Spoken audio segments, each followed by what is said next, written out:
poids qui peut atteindre les 5 kilos, une envergure de plus de 2,50 m et 2 pattes puissantes équipées de serres redoutables. Le grand aigle de mer a tout d'un prédateur hors pair. Cela fait de lui un symbole de force et de puissance, mais aussi un chasseur impitoyable.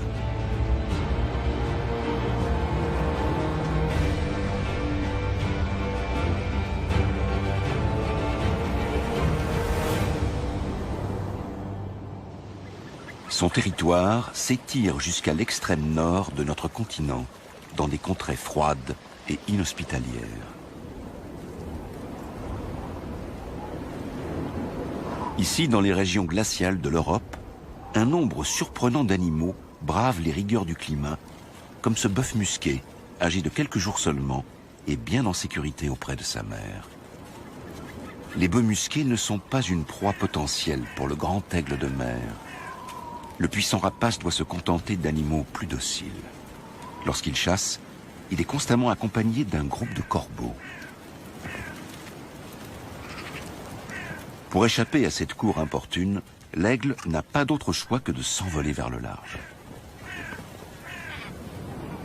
En pleine mer, juste sous la surface de l'eau, la nourriture est très abondante, mais encore faut-il pouvoir l'attraper.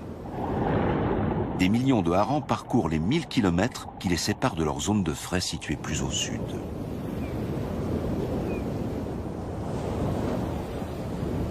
Chacun de ces poissons représente à lui seul la ration quotidienne d'un aigle affamé.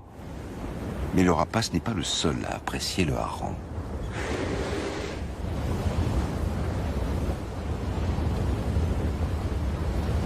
Des orques suivent aussi le banc de poissons. Il arrive que plusieurs groupes se mettent à suivre le même banc. Le buffet à profusion ne régale pas uniquement les orques. Les baleines à bosse accompagnent également le cortège de harengs et en profitent pour se rassasier. En une seule plongée, les géantes peuvent engloutir une centaine de poissons. En journée, les harengs si convoités évoluent à 100 mètres de profondeur. Au crépuscule, ils viennent se placer sous la surface de l'eau et remontent inlassablement le courant chaud du Gulf Stream. Le grand aigle de mer suit le courant à la recherche des poissons migrateurs. Il ne lui reste que peu de temps. Au nord du cercle polaire, les journées d'hiver sont bien courtes. De leur côté, les baleines n'ont pas besoin de lumière pour s'orienter.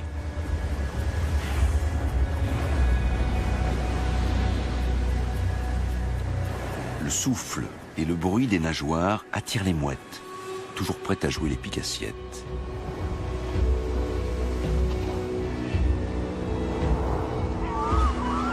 On observe jusque dans la nuit les mouettes et les aigles tournoyer au-dessus des orques et des baleines avant de fondre sur leur proie.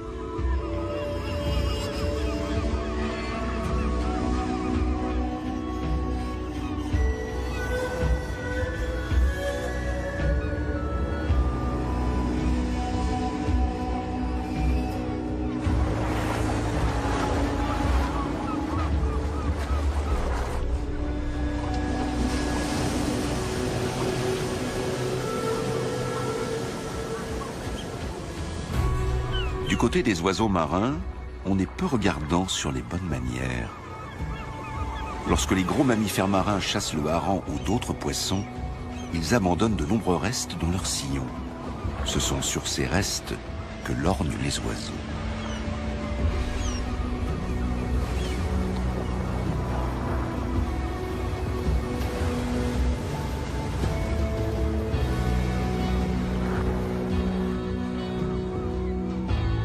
Les aigles gardent leur distance, tandis que les goélands argentés se précipitent dans la cohue et se disputent chaque poisson mort laissé par les baleines.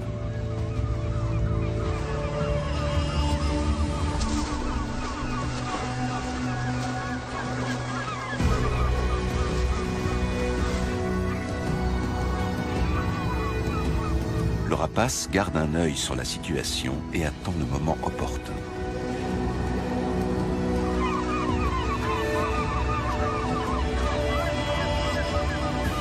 Trop occupés avec leurs semblables, les mouettes affamées passent à côté des meilleurs morceaux.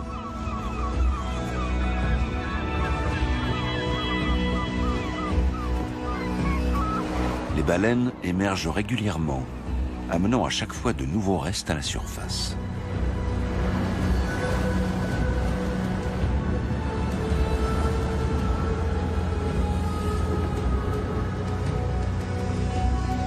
Le moment est enfin venu pour l'aigle d'aller se servir.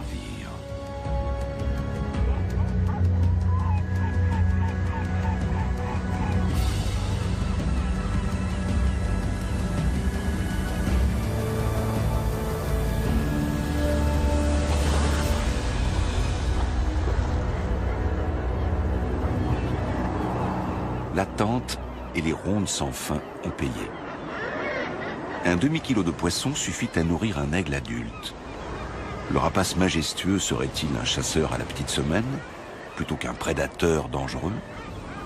Ou alors cette tactique est-elle caractéristique du grand aigle de mer le long des côtes de la Scandinavie?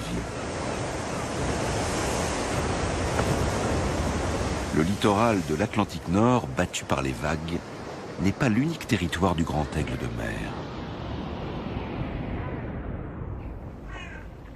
Des lacs calmes et paisibles peuvent également attirer le rapace, comme dans le Mecklembourg-Poméranie occidentale. Les flots sont immobiles et figés, à première vue du moins. Et pourtant, on n'est pas si loin de l'agitation de la mer de Norvège. Tout comme dans l'Atlantique Nord, des animaux dont l'aigle est friand se rassemblent ici en très grand nombre. Et comme d'habitude, lorsqu'une abondante source de nourriture apparaît, des prédateurs de toutes sortes viennent prendre part au festin.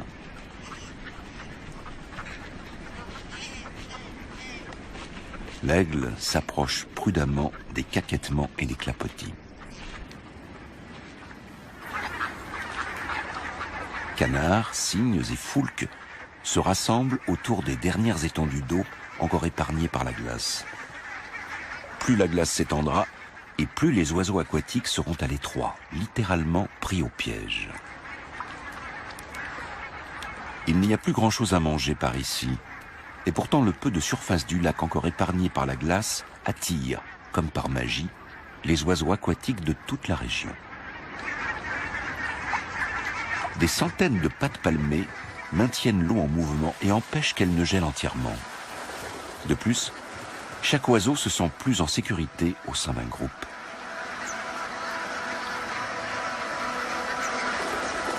Tout comme le banc de harengs dans l'Atlantique Nord protège chaque individu en déconcertant ses prédateurs.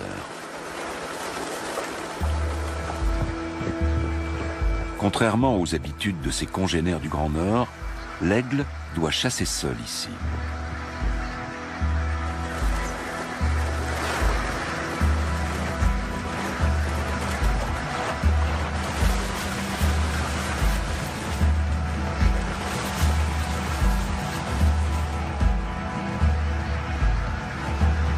Une fois adulte, le rapace à la queue blanche est un chasseur confirmé, mais saisir un oiseau aquatique n'est pas chose facile.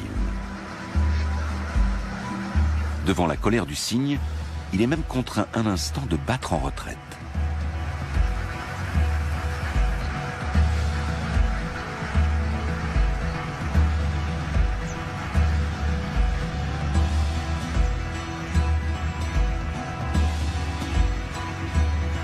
Le jeune aigle fait plus d'efforts. Il fond sur les oiseaux en fuite bien plus souvent que ses aînés.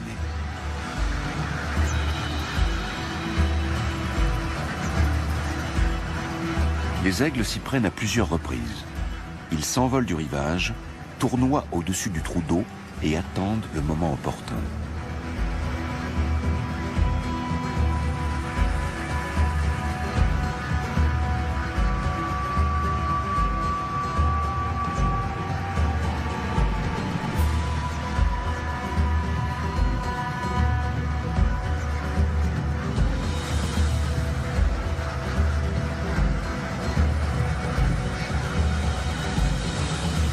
chaque fois pourtant, dans le tohu-bohu général, ils perdent de vue la proie convoitée au dernier moment.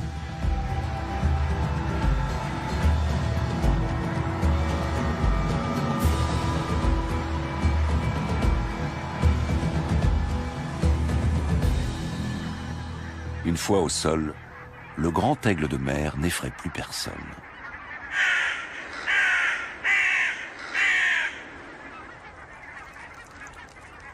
Le jeune rapace est arrivé à ses fins.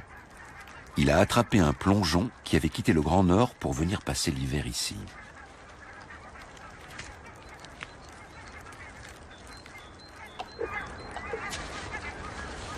À cette saison, les grands corbeaux se soucient plus de leurs amours que de leur nourriture. Comme les humains, les corbeaux sont en général monogames. Bien avant la nidification, le couple resserre ses liens avec force gestes et palabres.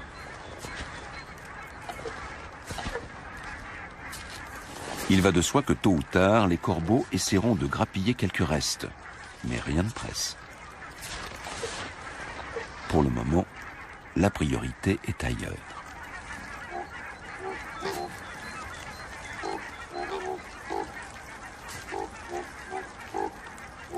Le grand aigle de mer d'épaisse sa proie avec son bec qui lui sert de couvert. Il n'utilise ses serres que pour la maintenir en place. Les corbeaux ont obtenu du renfort et ils ont faim. Ils se montrent plus pressants afin que le rapace n'y passe pas la journée.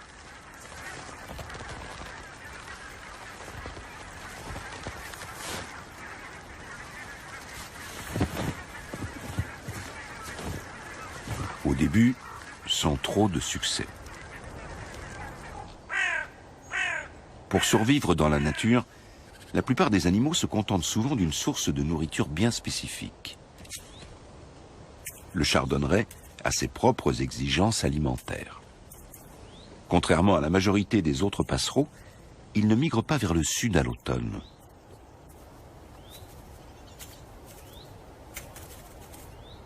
Grâce à un bec puissant et relativement effilé, il parvient à se nourrir de graines de plantes épineuses et notamment de graines de chardon, ce qui lui vaut son nom.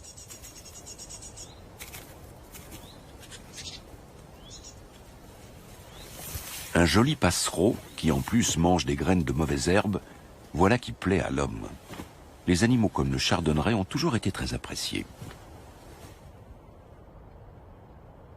D'autres, en revanche, doivent lutter contre une image et des a priori négatifs. Dès la fonte des neiges, apparaissent les anémones hépatiques, premières messagères du printemps. Autrefois, cette période de l'année résonnait des nombreuses parades nuptiales du grand aigle de mer, jusqu'à ce qu'il disparaisse presque complètement de nos forêts il y a une centaine d'années. Dans toute l'Europe, on a impitoyablement chassé le grand aigle de mer, souvent en échange de primes à l'abattage. Des milliers d'aigles ont été abattus en Allemagne, principalement au XIXe siècle. Même dans le Mecklembourg-Poméranie occidentale, riche en forêts et en lacs, la population s'est alors réduite à quelques spécimens. Dans les années 1980, il ne restait plus en Allemagne de l'Ouest que quelques couples. Le grand aigle de mer avait quasiment disparu. Mais tel le phénix, l'oiseau mythique qui renaît de ses cendres, le grand aigle de mer a fait un incroyable retour.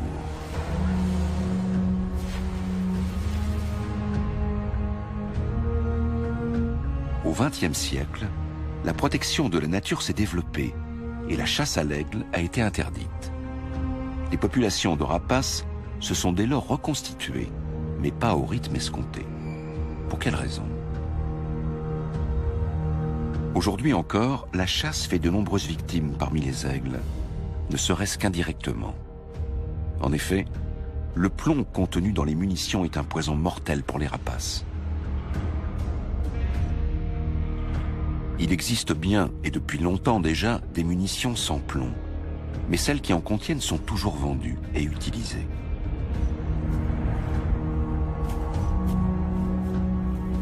Un un animal abattu avec une cartouche au plomb représente un danger mortel pour un aigle.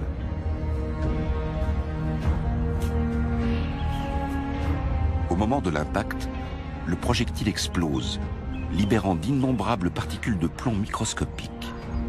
Les plus infimes, qui sont sans grandes conséquences pour l'homme, suffisent à causer chez l'aigle des dégâts neurologiques et à entraîner la cécité, signant ainsi son arrêt de mort. Les carcasses d'animaux et leurs entrailles, souvent abandonnées sur place après la chasse, sont des mets très prisés du grand aigle de mer. Les corbeaux aussi sont des charognards. Ils ne semblent pourtant pas affectés par la présence du plomb.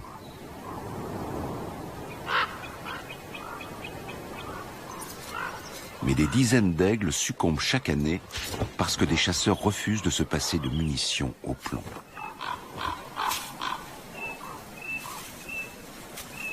Le cerf est désormais tout au corbeau. Bien qu'il y en ait largement assez pour chacun, les querelles sont inévitables.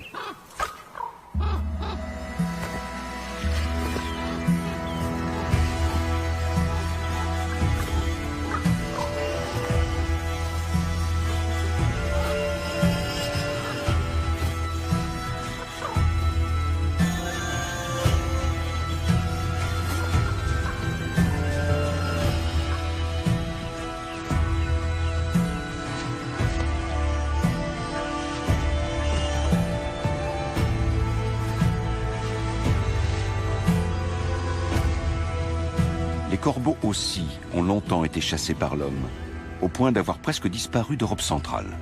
À présent, ils reconquièrent progressivement leur ancien habitat.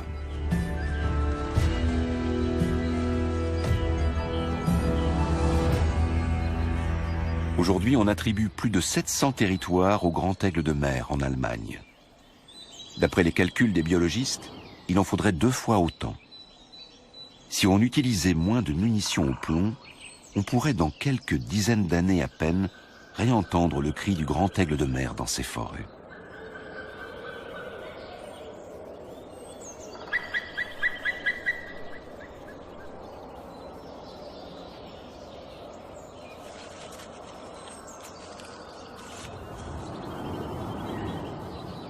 Dès la fin du mois de mars, les aiglons éclosent.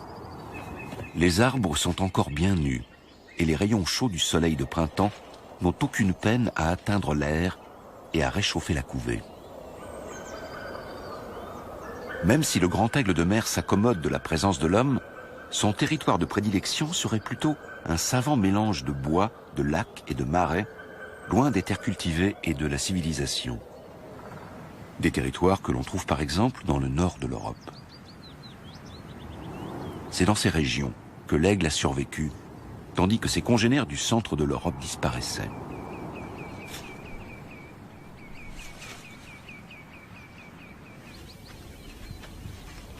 Non seulement la Scandinavie présente l'avantage d'être faiblement peuplée, mais elle abrite également plus de 4000 ours bruns et autres prédateurs. Contre toute attente, la présence de ces animaux sauvages joue un rôle clé dans la vie des aigles. On retrouve toujours des oiseaux de proie dans le sillon des grands prédateurs. Ils attendent patiemment à proximité des ours et les suivent dans leurs déplacements. Quant aux ours, seuls les individus les plus prudents et craintifs ont survécu aux années de traque menées par l'homme. L'ours est un animal peureux. Une odeur alléchante le pousse à interrompre sa course. Un deuxième ours plus sombre apparaît. Il est lui aussi attiré par cet arôme qui leur fait tourner la tête.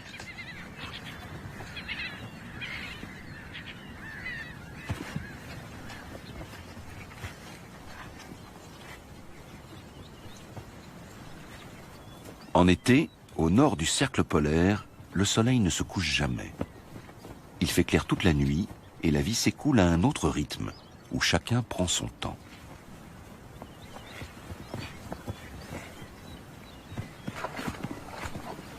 Une charogne gît dans les marais. Voilà ce qui attire les ours.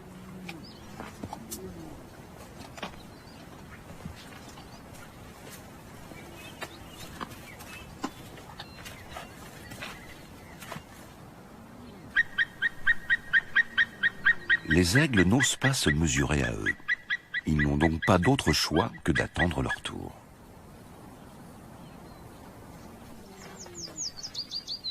Les ours dévorent tout ce qu'ils peuvent de leur butin. Ils avalent jusqu'à 40 kilos de nourriture en un seul repas.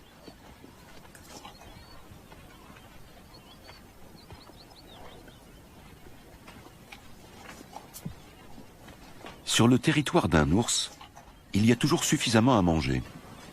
Il est vrai que ces grands prédateurs sont plutôt végétariens, mais lorsque leur odorat développé leur signale une charogne, ils ne font pas les difficiles. C'est leur travail de dépeçage préalable qui rend ensuite la nourriture accessible aux autres animaux.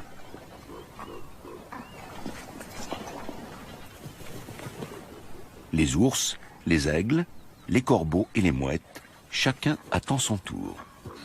Dans la nature, une charogne représente une source inestimable de protéines. Ce n'est qu'au petit matin que le dernier ours décide de s'en aller, emportant avec lui quelques provisions.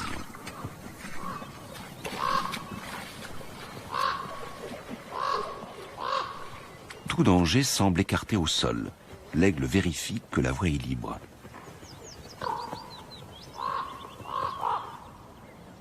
Et il peut enfin entamer son petit déjeuner.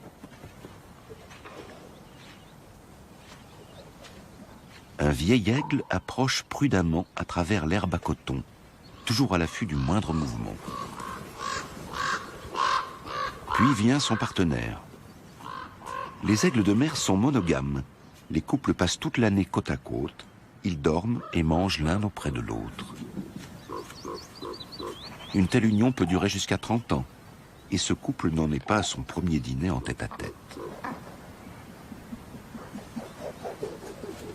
On attribue plus volontiers le rôle de charognard aux vautours qu'aux aigles. Les rapaces économisent leurs efforts en se contentant des restes. Ainsi, ils prennent également moins de risques.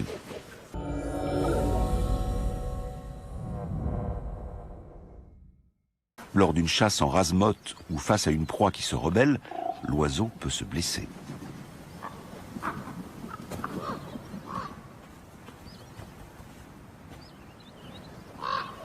Il suffit aux aigles de rester vigilants et de disparaître rapidement lorsque le propriétaire légal de la carcasse revient de manière impromptue.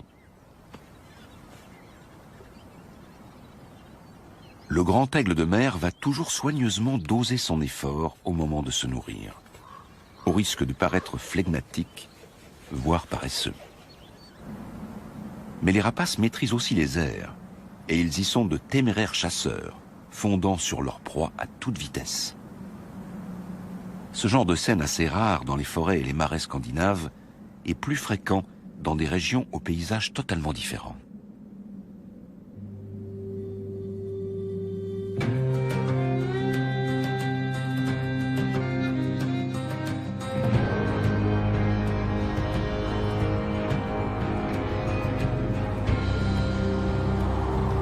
Il faut aller sur les côtes d'Europe du Nord et au-delà du cercle polaire pour mesurer réellement les capacités d'adaptation du grand aigle de mer.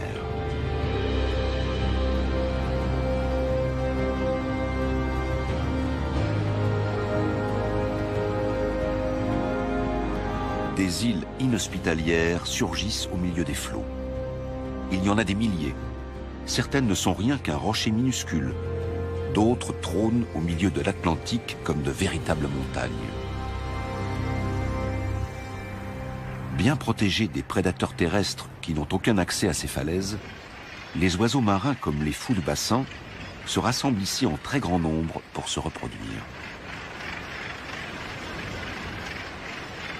Les fous de bassin sont parfaitement adaptés à la vie au bord de mer. Ils savent se jouer du vent et ne craignent aucun ennemi quand ils sont dans leur élément.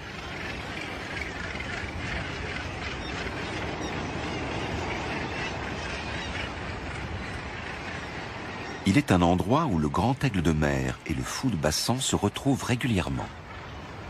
Il s'agit des immenses colonies où les fous viennent se reproduire année après année. On attribue 45 colonies de nidification aux fous de bassin pour un total de 360 000 nids.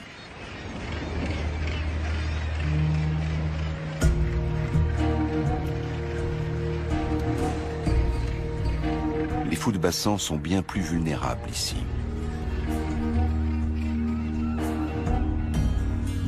Les aigles sont parvenus à s'implanter sans effort sur chacune de ces îles.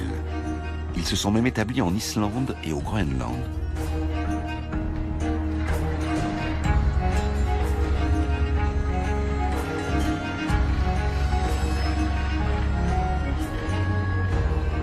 Ils patrouillent au-dessus de la falaise couverte d'oiseaux pendant des heures et observent leur manège.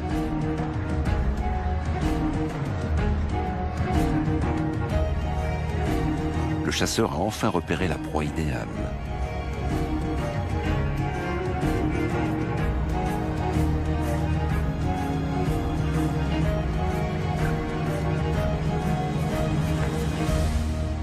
Un fou qui avait baissé la garde.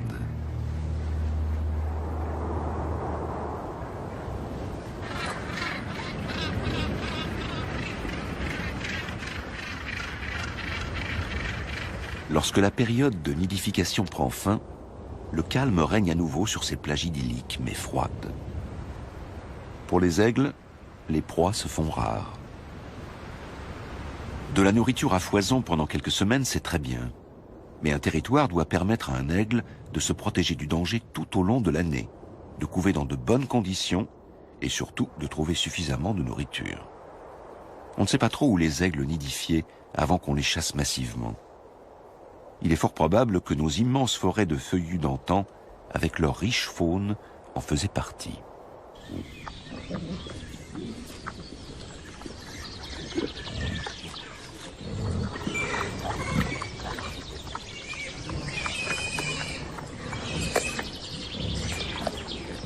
Les sangliers sont un peu trop gros pour les aigles, mais ils peuvent tout de même représenter un apport de protéines intéressant. Autrefois, les meutes de sangliers attiraient les grands prédateurs et les aigles n'avaient plus qu'à se servir.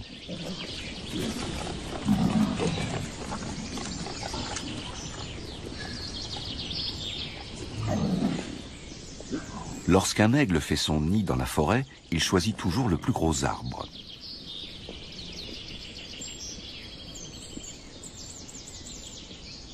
Il est vrai que l'air peut peser jusqu'à 500 kg et mesurer jusqu'à 2 mètres de diamètre.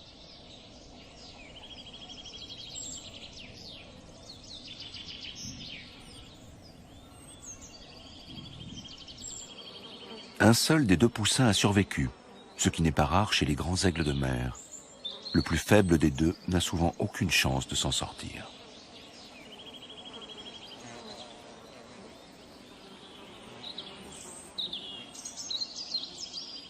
Contrairement aux sangliers, les aigles n'ont pas de prédateurs. Ainsi, une couvée d'un seul poussin à chaque saison suffit amplement à assurer la pérennité de l'espèce. Cela suffit aussi à faire croître la population d'aigles. Près de 100 ans après une éradication presque totale, ce phénix a colonisé la Hollande et le reste de l'Europe de l'Ouest depuis l'Allemagne.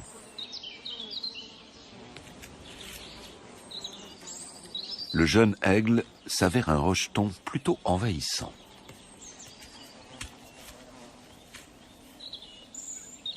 Il a 70 jours et a déjà avalé pas moins de 50 kilos de viande et de poisson. Il va bientôt prendre son envol. Le grand aigle de mer peut atteindre 90 cm et la femelle peut peser jusqu'à 5 kilos.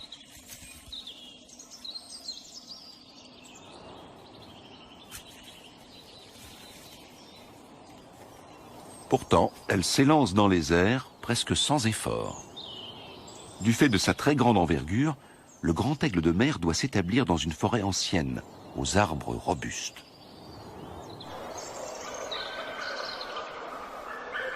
Il faut aussi que l'emplacement ne soit pas trop éloigné d'une côte, d'un lac ou d'une rivière.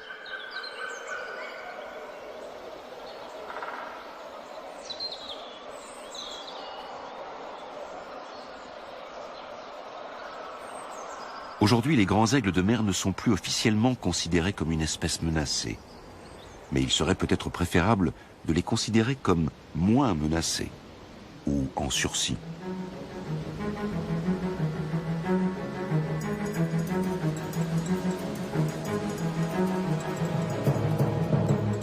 car un danger menace les aigles et les autres oiseaux, même dans les endroits les plus reculés.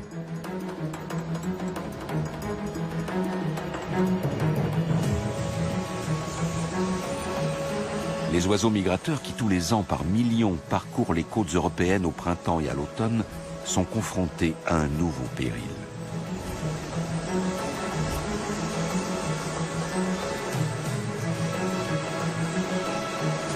Les champs d'éoliennes sont l'emblème de la transition énergétique. Tout comme la culture de biomasse a précipité la disparition de certaines espèces, l'armée grandissante des hélices exige son tribut. Lorsqu'elles sont lancées à plein régime, les extrémités des pales peuvent atteindre les 300 km/h.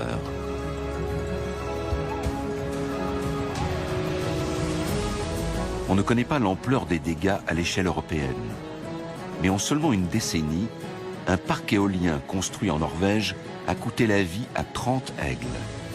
En Allemagne, 95 rapaces ont à ce jour été victimes des éoliennes.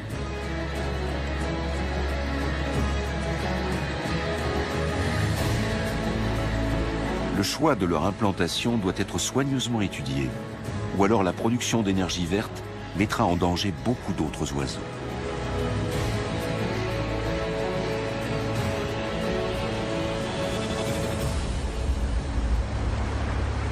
La totalité, ou presque, de la côte atlantique de la Scandinavie est à nouveau peuplée par le grand aigle de mer. Rien qu'en Norvège, on dénombre 2000 airs. Dans les eaux chaudes du Gulf Stream, qui s'écoulent inlassablement vers le nord, les aigles trouvent bien assez de poissons pour se nourrir. Les forêts sont assez rares dans le Grand Nord. Les territoires les plus septentrionaux se trouvent en dehors des zones boisées. Comment les rapaces parviennent-ils à nidifier?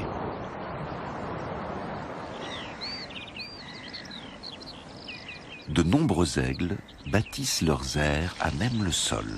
Sur les petites îles perdues dans la mer de Norvège, ils ne sont pas menacés par les ours ou les renards.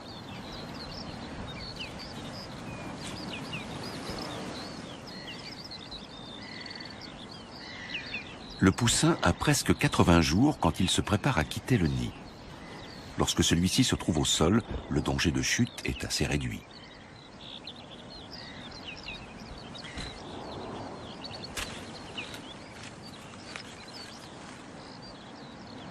La mortalité des jeunes aigles est inférieure à celle des autres oiseaux de proie. Un aiglon sur 10 succombe au cours de sa première année, contre 1 sur 2 chez les buses.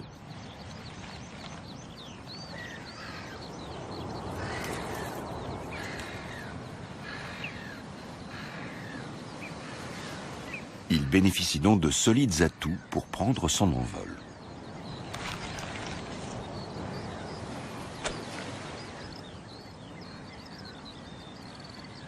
Le juvénile est presque toujours seul. Les adultes viennent le nourrir 1 ou 2 fois par jour. Pour le reste, il est livré à lui-même et passe beaucoup de temps à renforcer les muscles qui lui permettront de voler. Personne n'a besoin de le lui enseigner. Il n'a qu'à suivre l'irrépressible besoin qu'il éprouve au fond de lui.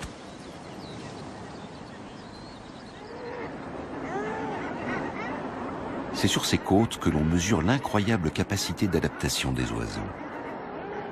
Pour pouvoir profiter des immenses bancs de morues et de harengs et des énormes colonies d'oiseaux marins dans le Grand Nord, les aigles ont dû s'adapter. Le fait de bâtir leur aire au sol sur des îles où ils n'ont aucun prédateur en est une preuve. Pour les mères de ces juvéniles bientôt prêts à quitter le nid, les territoires de chasse ne se trouvent jamais bien loin. Même en l'absence de baleines, voire de bateaux de pêche, pour leur prêter main forte, elles trouvent toujours un poisson mort ou imprudent à se mettre sous la dent.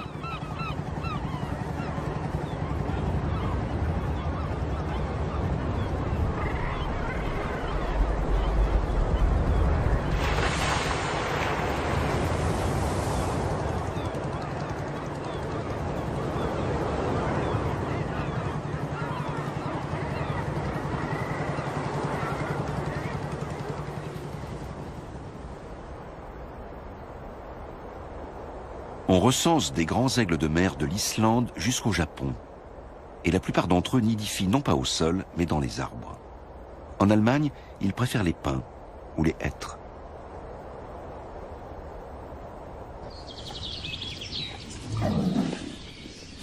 Les marcassins sont devenus de véritables petits sangliers et le poussin a tout d'un aigle adulte.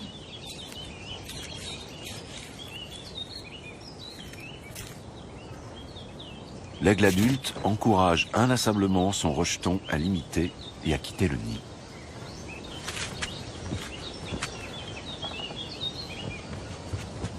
Mais avant cela, il faut s'entraîner sans relâche.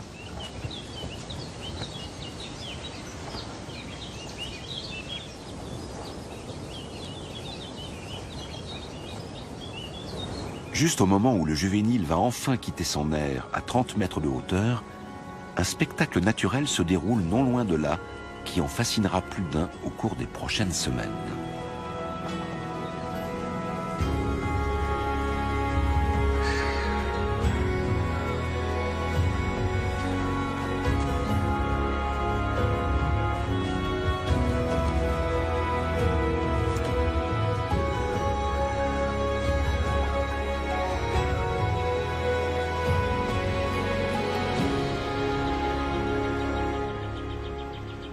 Sur une île proche de la forêt se trouve une colonie de cormorans.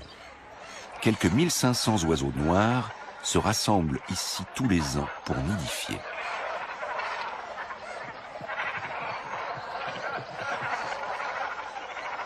Pour les autres espèces, les retombées, au sens propre, sont énormes. Le sol de l'île est comme brûlé par les fortes déjections des cormorans et les animaux de passage n'ont aucun mal à y repérer des restes. Comme un aimant, l'île des cormorans attire des centaines d'oiseaux affamés. Les cormorans adultes n'impressionnent pas beaucoup les aigles de mer qui tous les matins viennent se poser sur les branchages recouverts d'une croûte blanchâtre. Les aigles sont parfois tentés de piller les nids isolés des cormorans, mais la plupart du temps, ils se posent et patientent.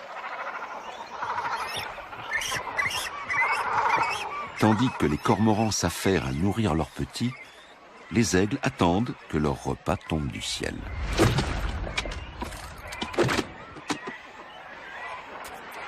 Une fois de plus, l'aigle s'emploie à faire bon usage des restes.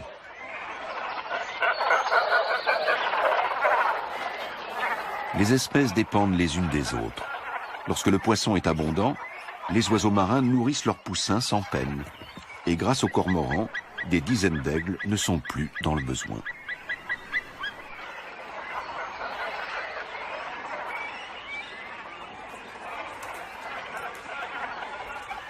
Ce n'est qu'un petit encap pour un oiseau de cette taille, mais il a été obtenu sans aucun effort.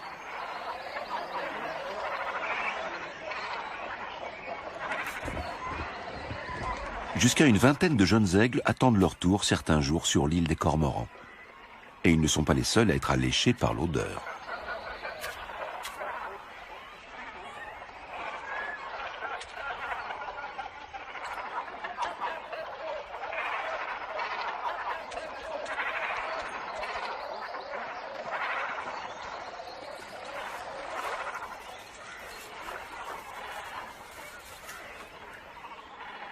Le roi des mers se révèle en fait le roi de l'attente.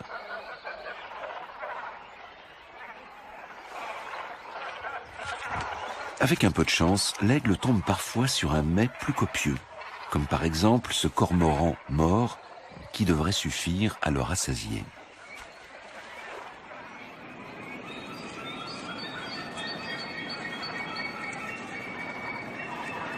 À première vue, on pourrait penser que les cormorans sont trop nombreux sur l'île. Mais que ce soit sur une lointaine île de l'Atlantique ou au bord des lacs de nos régions, le fait que certaines espèces d'oiseaux établissent d'importantes colonies en un endroit est la preuve que la nature y est préservée.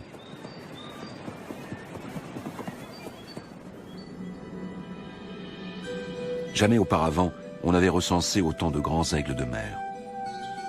Nous devons ce succès à l'engagement des protecteurs de la nature, des gardes forestiers et des chasseurs.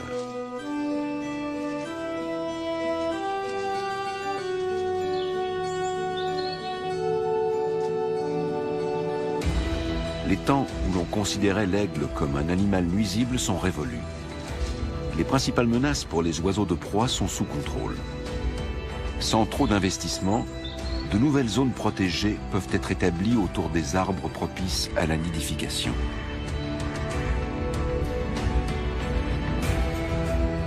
Ce qui manque aux aigles de nos régions, c'est une véritable nature à l'état sauvage. Des zones protégées plus étendues où les grands animaux peuvent évoluer en toute liberté. Il n'y a que très peu d'endroits en Europe où l'on peut s'imaginer à quoi ressemblait le continent avant l'intervention de l'homme.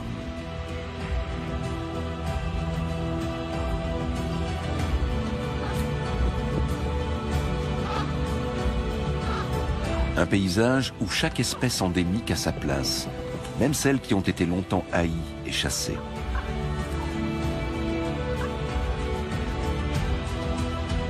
Un paysage où petits et grands animaux ont leur place, y compris les aigles.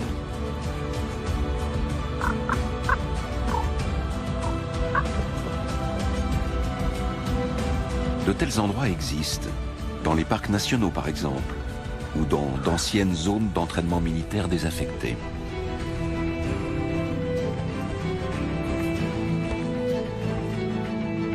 Les loups et les ours sont toujours plus nombreux dans les régions où ils ne connaissent pas de prédateurs. Si on leur permet d'y rester, chaque espèce en profitera.